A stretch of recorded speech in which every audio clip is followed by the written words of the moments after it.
Vírus Nipah, né, infectou 5 profissionais de saúde no estado de Bengala Ocidental, na Índia, e colocou aeroportos de países asiáticos em ações preventivas semelhantes às adotadas durante a pandemia da Covid-19.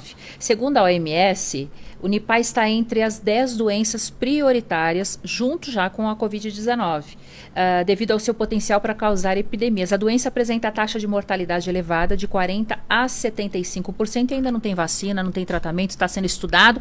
E agora há pouco eu li uma notícia que ela seria um vírus que foi contraído do morcego. Por isso acho muito importante Henrique estar aqui conversar com a gente, para a gente entender de fato o que está acontecendo. Os aeroportos já estão em alerta. Foi emitido agora há pouco, né, esse alerta dizendo que o mundo inteiro precisa começar a tomar as precauções, porque ele poderia sim ser uma epidemia ali como a Covid-19. E aí, Henrique, devemos nos preocupar? Devemos nos preocupar, e de novo o morcego, né? Qual que é a história? Então, devemos nos preocupar sempre. As zoonoses, elas vão aumentar à medida que a globalização aumenta, à medida que o consumo humano aumenta, à medida que as florestas diminuem. É óbvio que as zoonoses tendem a aumentar. Sim, devemos nos preocupar. Por que morcego, né? A pergunta, por que morcego de novo? Gente, olha só. Os vírus, eles costumam ter uma certa dificuldade de mudar de organismos, tá? Porque senão você quebra um pouco o método de transmissão. E quando ele dá um salto evolutivo, ele consegue passar a linha de espécies e ser transmitido por espécies diferentes. Aí é que está o problema do morcego. Os morcegos, eles são mamíferos, então logicamente eles são mais próximos a gente do que você teria, por exemplo, o vírus de um réptil, né? Seria mais provável que você tivesse um vírus de um mamífero. Só que os morcegos, cara, eles voam. E por eles voarem, eles têm um corpo um pouco mais aquecido.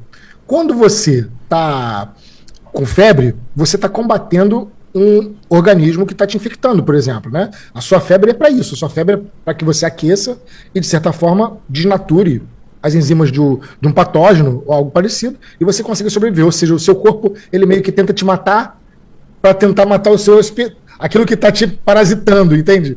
Mesmo que isso às vezes possa até matar você, que é o hospedeiro. Mas enfim, essa é a técnica que o seu corpo tem.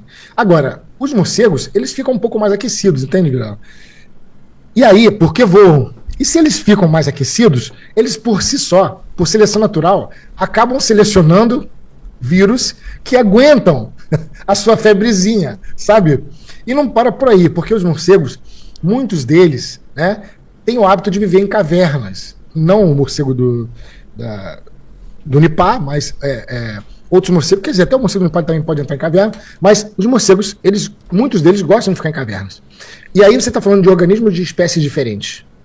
Lembra que eu falei que os vírus, eles possuem uma certa dificuldade de passar de uma espécie para outra? Quando ele passa é porque ele deu um salto evolutivo.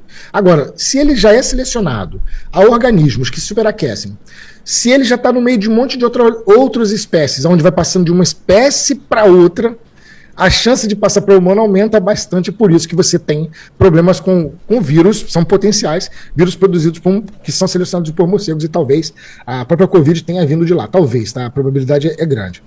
E aí, dessa maneira, o Nipah, a gente sabe que é um vírus que vem oriundo desses morcegos, que o pessoal chamava antigamente de macroquirópteros, né? A classificação mudou um pouco, né? É o Inquiróptero e Yanquiróptero. São aqueles morcegos frugívoros que têm umas asas grandonas, o morcego raposa. Eles não são comedores, não são sugadores de sangue, não. Eles são comedores de frutos. Eles comem frutos. E aí o que acontece? Você já tinha identificado o Nipah vírus em criação de porcos lá na Malásia.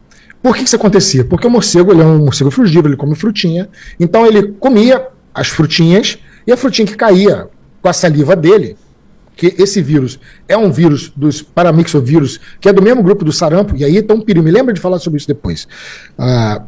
Esse vírus, ele é passado pelas secreções, um pouco semelhante ao vírus da raiva, sabe?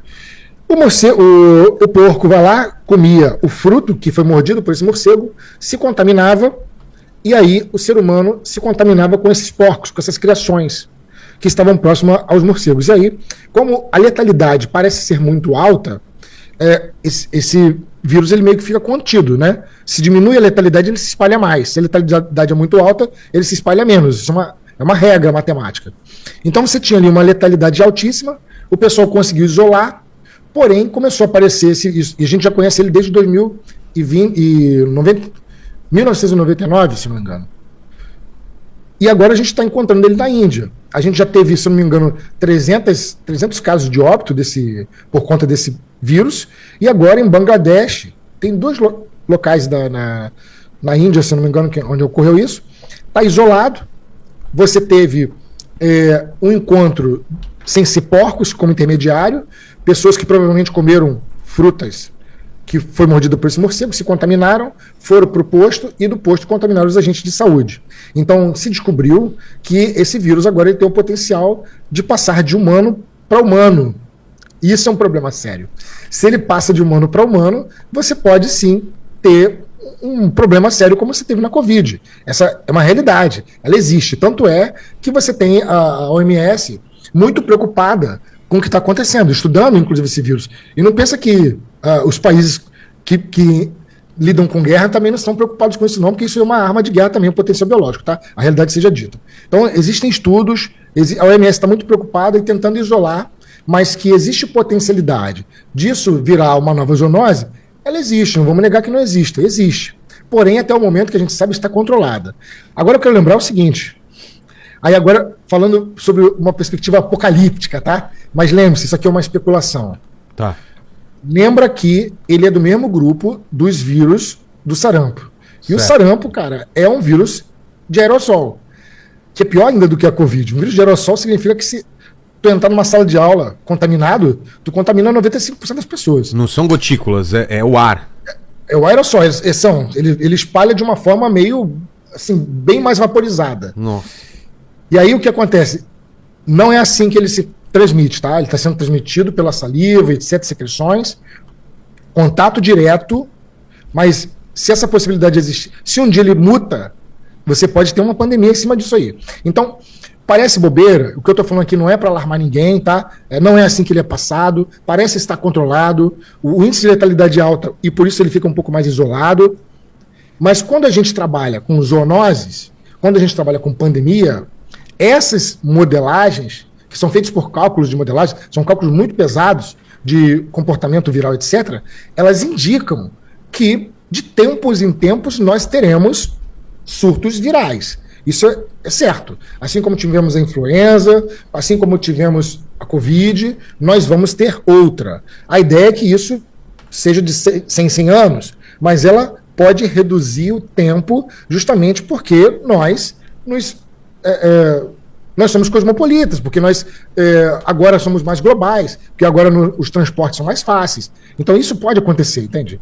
Então é um vírus a ser estudado, com um potencial muito, muito grande. Porém, eu quero lembrar, aqui no Brasil não tem esse tipo de morcego, que é o tipo de morcego característico de reservatório, tá? A não ser que o nosso morcego aqui, que são os antigos microquirópteros, né, se contamine, que é uma possibilidade também, não vou negar. Mas até o momento, o reservatório são aqueles morcegos com cara de raposa. Ô, Henrique, só uma pergunta. Você falou que desde no final da década de 90, né, em Bangladesh, na Índia, já tinham descoberto. Na Malásia, sim. Na Malásia. Não houve nenhum tipo de tentativa de desenvolver algum tipo de vacina ou algum tipo de prevenção? E por que isso não aconteceu? E por que isso não aconteceu? E por que a letalidade agora, aparentemente, acho que é o caso mais grave, né, dos surtos que já aconteceram, o caso que está acontecendo agora. É por algum tipo de mutação que o vírus teve ao longo do processo? Então, é isso que a gente ainda não sabe. O que você tinha era a passagem do vírus do morcego para o porco, do porco para o ser humano, por conta das criações. Ao que tudo indica, agora a passagem foi direta, do morcego para o ser humano e do ser humano para o ser humano. Isso foi uma mutação que possibilitou, ou ele já era assim? Sob a perspectiva de letalidade, são 2 fatores a serem considerados. Essa letalidade, ela é real, ou porque o número de dados coletados te deram essa letalidade? Às vezes, muito mais pessoas se contaminaram e não deu em nada, e só se descobriu essas e essas morreram, que eu acho mais improvável, ou às vezes ela realmente tem uma alta taxa de letalidade. Quando o vírus tem uma alta taxa de letalidade, ele tem uma dificuldade maior de prosseguir. Não vê o caso do Ebola, por exemplo? O Ebola também é um outro vírus que se espalha, meu amigo. Já era, né? Ele tem uma taxa de letalidade altíssima. Só que exatamente por ele ter uma taxa de letalidade muito alta, ele não se espalha tanto.